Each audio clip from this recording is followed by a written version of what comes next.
Bu arada 22 maya qədər forumun keçirilməsinə əlaqədar Bakının bəzi parklanma yerlərində məhdudiyyətlər olacaq. Amma məhdudiyyət tarixi bugündən başlasa da Ağşəhər və Nərimanovda olan 2 məntəqə fəaliyyətdədir.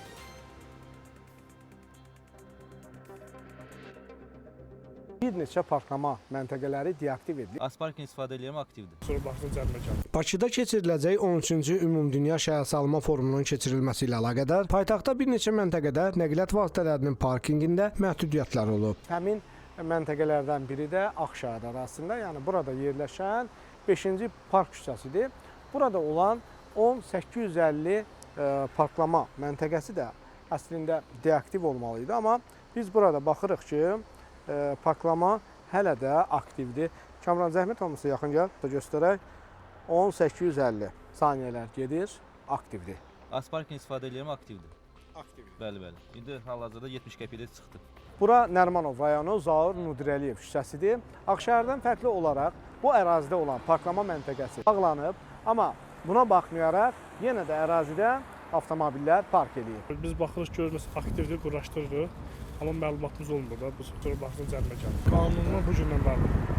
Mən demişəm, bu gündən saxlamaq olmazdır. Parklama məntəqəsi aktivdir, yəni işləkdir və üzəri lövhənin bağlanmayıb.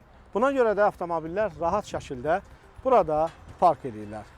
Fikir verin. Bəli, 23 yaşında çıxmışdı. Bu işləkdir. Burada da işləkdir, qarşıda da işləkdir. Bu necə olur?